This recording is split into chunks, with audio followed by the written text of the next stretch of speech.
What would be the difference between a fans club and disciples?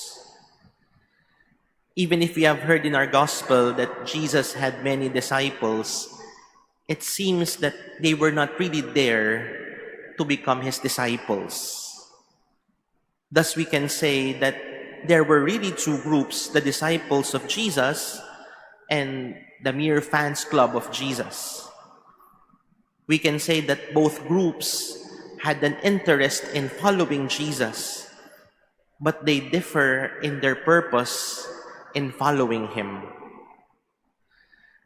In our contemporary parlance, we can understand the mindset of a fans club, and we can associate them with celebrities. Pag may celebrity, maaasahan nating mayroong fans club.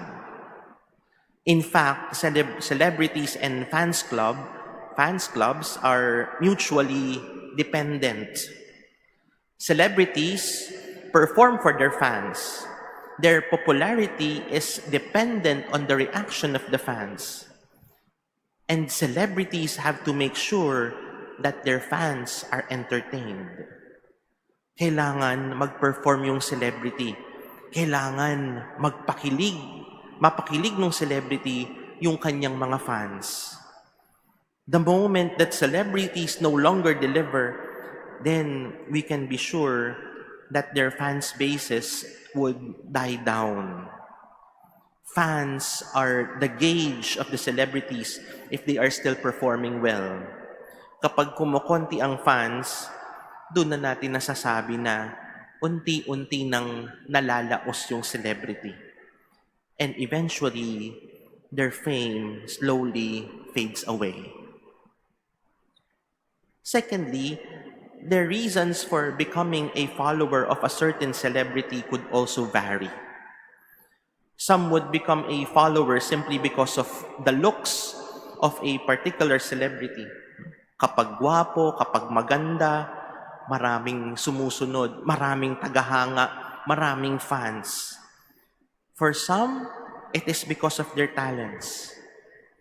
But the bottom line is, they become followers simply because of what they see. They are attracted with what they see and with what they hear. And sometimes, even if their celebrity idols would be involved in scandals or celebrity gossip, they would not mind as long as they are entertained. Minsan, yun pa yung nagpapaganda. Yun pa yung nagpapasikat sa kanila. Kapag na-involve sila sa isang issue, na-involve sila sa chismis, lalo silang sumisikat. As long as they enjoy following their celebrity idols, nothing more, nothing less. Ngayon sa mundo ng mga vloggers at mga influencers, sa TikTok, sa Instagram, sa Facebook, sa YouTube, doon na natin nakikita na may ibang mukha ng pagiging follower. We follow certain influencers, we follow certain vloggers because we get hooked with their contents. Minsan educational, minsan inspirational, minsan simpleng katatawanan lang, minsan parang controversial, minsan para bang nakakaintriga, kaya nahuhook tayo. And usually for influencers to maintain the number of their followers, kailangan may bagong content. Kailangan may pasabog sila. Kailangan may controversial. Kailangan makuha kaagad yung attention ng followers nila. Pag walang content, pwedeng malaos. Pwedeng makalimutan. And these were the ones who left Jesus. If we will look back at the following Sundays, the people who were following Jesus had different motives. Some would want to make him king because of the power that he performed. He did not just multiply the bread and fish, but he also cured many people who were sick. After being fed, they followed him because they saw him as someone who can multiply their resources. They saw Jesus as a celebrity. They simply saw him as a miracle worker. They simply saw that the power that he could perform. They were entertained with what they saw. They just benefited from the bread that Jesus multiplied, and they were simply after that. Nothing more, nothing less. May sikat silang sinusundan. May nakukuha sila dun sa kanilang sinusundan. Nabubusog sila, gumagaling sila, gumagaan yung pakiramdam nila, kinikilig sila sa pagsunod nila kay Jesus. And this is the big difference between a true disciple. When Jesus turned to the 12, he asked them, "Do you also want to leave?" And when Peter replied, "To whom shall we go? You have the words of eternal life." It was very clear for them why they were following Jesus. It was not about his power. It was not about his popularity. It is simply because he has the words of eternal life. But these words are not sweet words. They are even hard teachings. Yet, despite of it, they chose to remain. Celebrities are dependent on their fan bases.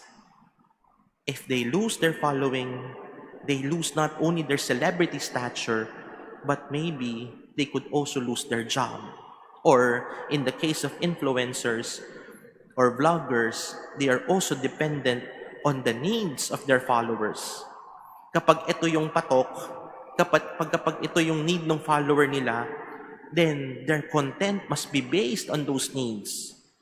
Or else, pwedeng hindi mag-viral yung content nila. But on the other hand, disciples are dependent on Jesus. And being dependent on Jesus does not rely if we are entertained or not. Discipleship does not focus on the externalities. Discipleship is not based on popularity, because being a disciple of Jesus would also mean following him unto Calvary. And that is the hard part of his teaching. But despite having those hard truths, we are still assured that it is also the way to eternal life. Siguro kung vlogger o influencer ngayon si Jesus, ilan kaya tayong magfa-follow sa kanya? Siguro, pag magaganda yung naririnig natin, kapag nakakakilig yung mga sinasabi niya, for sure, dadami yung kanyang followers. E paano kapag kinumpronta na sila o kinumpronta na tayo ng mga mahihirap na katotohanan?